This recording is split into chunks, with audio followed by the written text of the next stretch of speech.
Good morning, welcome to easy grammar. आज आमार क्लासेर नाम मैजिक अफ प्रेपोजिशंस और आमार भिडियोर थाम्बनेल देखे तोमरा बुझतेई पेरेछो आजके आमार साबजेक्टटा कि। मेड शब्दटार साथे आमरा विभिन्न धरनेर प्रेपोजिशन यूज करी। Made of, made with, made from एवं मेड आउट उइथ। किन्तु कोनटा ठीक नाकि सबकटाई ठीक? তাহলে কোন কোন ক্ষেত্রে এই প্রিপোজিশনগুলো মেডের সাথে বসানো যায়? তো বোর্ডে লেখা বাংলা বাক্যগুলো একটু দেখো, তাহলে তোমাদের বুঝতে সুবিধা হবে। টেবিলটি স্টিলের তৈরি, কাগজ গাছ থেকে তৈরি, থলেগুলো পুরনো প্লাস্টিকের বোতল দিয়ে তৈরি, এই পদটি টাটকা মাছ দিয়ে তৈরি, খাবারটি যত্নের সাথে তৈরি। আর এদিকে আমি লিখে রেখেছি মেডের সাথে যে যে প্রিপোজিশনগুলো আমি ইউজ করব। হ্যাঁ, চারটেই ঠিক, কিন্তু ক্ষেত্র বিশেষে এই চারটে প্রিপোজিশন মেডের সাথে ব্যবহার করা হয়। The table is made steel. এখানে কি বসবে? মেড ফ্রম বসবে, মেড উইথ বসবে, মেড আউট অফ বসবে অথবা মেড অফ বসবে। আমরা সবাই জানি কি বসবে। এখানে বসবে the table is made of steel. The chain is made of gold. কেন আমি এখানে মেডের সাথে ফ্রম, উইথ বা আউট অফ ইউজ করলাম না? কারণ হচ্ছে যে টেবিলটা স্টিলের তৈরি বা বেস মেটেরিয়াল হচ্ছে এখানে স্টিল, সেটা কিন্তু খালি চোখে দেখা যাচ্ছে টেবিলটার দিকে তাকালেই। ফলে যে ম্যাটেরিয়াল দিয়ে কোনো কিছু তৈরি, তাকানো মাত্র সেই ম্যাটেরিয়ালটা যদি আমরা দেখে বুঝতে পারি, তাহলে কিন্তু আমরা মেডের সাথে অফ ব্যবহার করব। টেবিলটা কাঠের তৈরি, the table is made of wood. কারণ কাঠ দিয়ে যে টেবিলটা তৈরি সেটা আমরা টেবিলটাকে দেখা মাত্র বুঝতে পারছি, ফলে এখানে আমরা অফ বসাবো। কাগজ গাছ থেকে তৈরি, তাই তো, গাছ কেটে তারপরে কাগজ তৈরি হয়। অনেকে আবার বাঁশ কেটেও কাগজ তৈরি করে। তো গাছ থেকে যে কাগজ তৈরি হয়, আমরা কি কাগজের দিকে তাকালে বুঝতে পারি যে সেটা গাছ থেকে তৈরি হয়েছে? তাকানো মাত্র তো বুঝতে পারি না। একটা প্রসেস বা প্রণালী বা পদ্ধতির মাধ্যমে গাছ কাগজে পরিণত হয়। তো যখন কোনো কিছু তৈরিতে একটা প্রসেস ব্যবহার হয়, একটা প্রণালী থাকে কোনো কিছু থেকে কোনো কিছু তৈরিতে, তখন আমরা ব্যবহার করব ফ্রম। কাগজের দিকে তাকালেই আমরা বুঝতে পারি না যে এটা গাছ থেকে তৈরি। গাছটাকে একটা প্রসেসের মাধ্যমে কাগজে রূপান্তরিত করা হয়। ফলে এমন ক্ষেত্রে আমরা মেড ফ্রম ইউজ করব, মেডের সাথে ফ্রম বসাবো। Paper is made from wood. থলেগুলো পুরনো প্লাস্টিকের বোতল দিয়ে তৈরি, থলেগুলো পুরনো প্লাস্টিকের বোতল দিয়ে তৈরি, এই থলেগুলো। This sacks are made plastic bottles. দেখো, প্লাস্টিক থেকে প্লাস্টিকের বোতল তৈরি হয়েছে, আবার সেই বোতলগুলো একটা অন্য জিনিসে পরিণত হয়েছে, ট্রান্সফর্ম হয়েছে, রূপান্তরিত হয়েছে একটা জিনিস থেকে আরেকটা জিনিসে।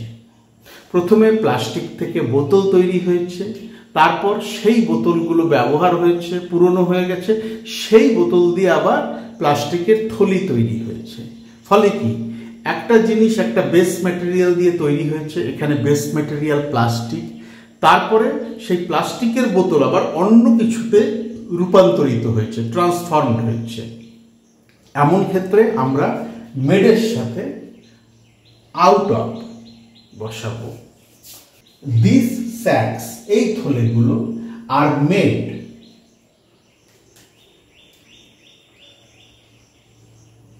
আউট অফ পুরনো প্লাস্টিকের। এখানে আমি আর ওল্ড বসাইনি, এখানে ওল্ড বসিয়ে দিতে পারো, old plastic bottles. This sacks are made out of old plastic bottles. যখন একটা বেস ম্যাটেরিয়াল দিয়ে কিছু তৈরি হয়, পরে আবার সেই জিনিসটাকে ভেঙে চুরে অন্য কিছুতে রূপান্তরিত করা হয়, তখন কিন্তু মেডের সাথে আউট অফ বসে। This sacks are made out of plastic bottles. এই পদটি টাটকা মাছ দিয়ে তৈরি। This item is made fresh fish. যখন আমরা রান্না বান্না করি যাতে মশলাপাতি ব্যবহার করা হয়, মশলাপাতি দিয়ে কিছু তৈরি করা, আবেগ ভালোবাসা দিয়ে কিছু তৈরি করা, যত্নের সাথে কিছু তৈরি করা, এমনটা বোঝালে মেডের সাথে উইথ বসে। This item is made with fresh fish. খাবারটি যত্নের সাথে তৈরি। আবেগ, যত্ন, ভালোবাসা এগুলো দিয়ে কিছু যখন আমরা গড়ি বা তৈরি করি, সেক্ষেত্রে আমরা মেডের সাথে উইথ ব্যবহার করি। The food is made with care. তাহলে আমরা কি বুঝলাম? যখন কোনো কিছুর দিকে তাকিয়েই আমরা বুঝতে পারি যে সেই জিনিসটা কি দিয়ে তৈরি, তখন কিন্তু আমরা মেডের সাথে অফ ব্যবহার করি।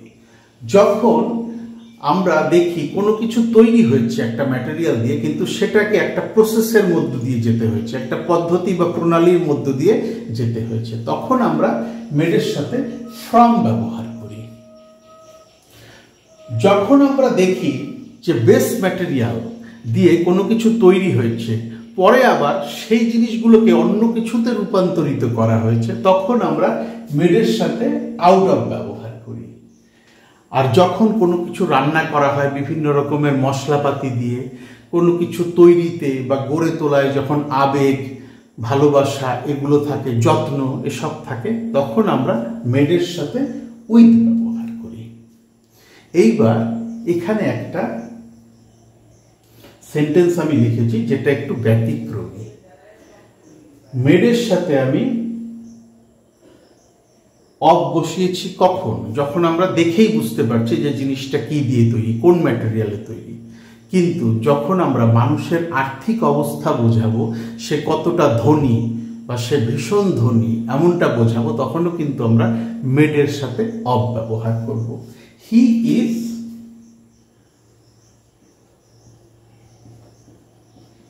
made of money. He can buy the car. Care লিখে ফেলেছি car. He is made of money. He can buy the car. I am not made of money. I can't buy that house. আমি টাকায় তৈরি নই বা আমার প্রচুর টাকা নেই, ফলে আমি বাড়িটি কিনতে পারবো না। মানুষের আর্থিক অবস্থা বোঝাতে বা সে কতটা ধনী তার সলভেন্সি বোঝাতেও কিন্তু মেডের সাথে অফ ব্যবহার করা হয়। Made of money, not made of money. বোর্ডের একটা স্ক্রিনশট নিয়ে নাও, এই স্ক্রিনশটটা তোমরা রেফারেন্স হিসাবে ব্যবহার করতে পারবে। এবার নিজেরা কিছু সেন্টেন্স তৈরি করো, এই প্যাটার্নের সেন্টেন্স তৈরি করে সেগুলো made from, made with, made out of, made of এগুলো দিয়ে ফিল ইন করার চেষ্টা করো। ভীষণ সহজ এবং ইন্টারেস্টিং একটা বিষয়।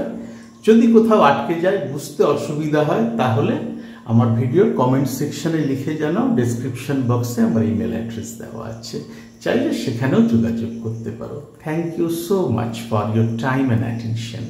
Have a nice day.